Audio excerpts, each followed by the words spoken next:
नमस्कार, स्वागत है आप सभी का और आप देख रहे हैं advocate chamber for legal help. आज हम बात करने वाले हैं एनडीपीएस क्या होता है, अर्थात narcotic drugs and psychotropic substance act 1985। इसे शॉर्ट में एनडीपीएस कहा जाता है।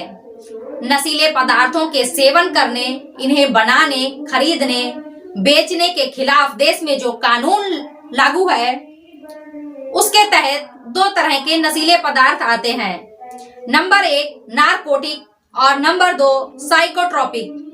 कुछ का उत्पादन मेडिकल जरूरतों या अन्य कार्यों के लिए जरूरी भी होता है, लेकिन उन पर कड़ी निगरानी रखनी होती है, नहीं तो लोगों में नशे की लत बढ़ सकती है। इसी नियंत्रण के लिए एनडीपीएस एक्ट का निर्माण हुआ है। नारकोटिक और साइकोट्रोपिक ड्रग्स क्या होते हैं, तो आइए जानते हैं।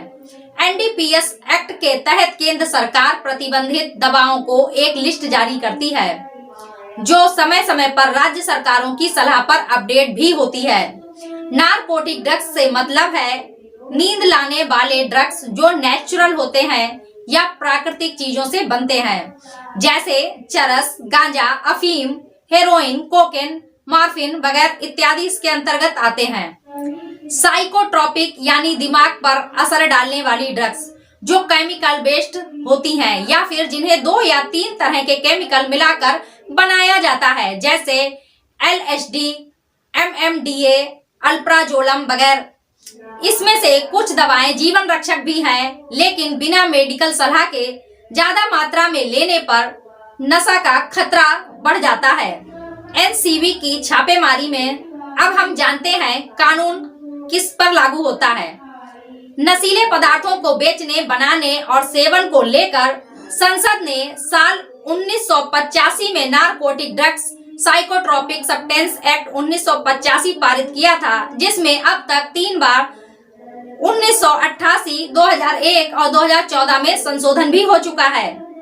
अब हम यह जानेंगे कि क्या एनडीपीएस एक्ट के तहत बिना वारंट तलाशी और गिरफ्तारी हो सकती है। साथ ही यह भी जानेंगे कि नशीली दवाओं का सेवन करने वालों को क्या सरकार से आर्थिक सहायता मिलती है। तो आइए शुरू करते हैं। एनडीपीएस एक्ट की धारा 41 के अंतर्गत सरकार को नशीली दवाओं का सेवन करने वालों की पहचान, इलाज और पुनर्वास केंद्र की स्थापना का अधिकार है। धारा 42 के तहत जांच अधिकारी को बगैर किसी वारंट या अधिकार पत्र के तलाशी लेने, मादक पदार्थ जब्त करने और गिरफ्तार करने का भी अधिकार है। एनडीपीएस एक्ट के तहत राज्य की पुलिस भी कार्रवाई कर सकती है। साथ ही केंद्र और राज्य में अलग से नारकोटिक विभाग भी बने होते हैं। ये नशीले पदार्थों की तस्करी और इसके अवैध तरीके से इस्तेमाल पर नजर रखते हैं। अब हम यह भी जानेंगे कि इसमें किस तरह की सजा का प्रावधान है। नंबर 1, एनडीपीएस एक्ट के तहत प्रतिबंधित नशीली दवाओं पदार्थों की मात्रा के आधार पर 3 तरह की सजाएं होती हैं।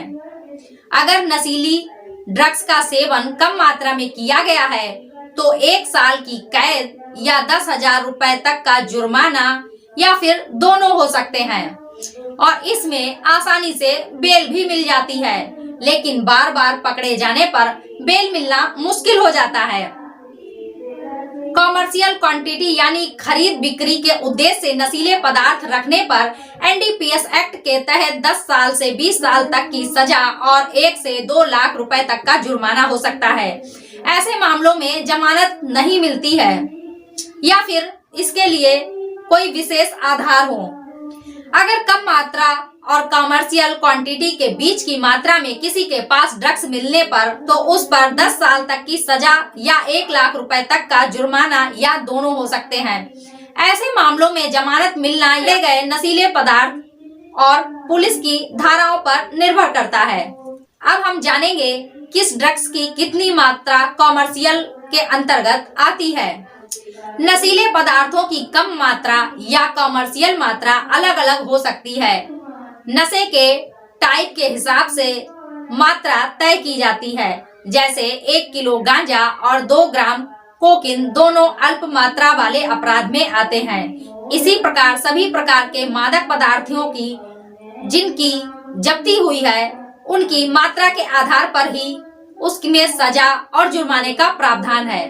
तो आज आपने जाना कि एनडीपीएस क्या होता है तथा इसके अंतर्गत कौन कौन से पदार्थ आते हैं, साथ ही इसमें किस प्रकार की सजा का प्रावधान है। हम ऐसी ही अन्य कानूनी जानकारी आपके समक्ष लाते रहेंगे। देखने के लिए बने रहें advocate chamber for legal help के साथ। तब तक के लिए नमस्कार।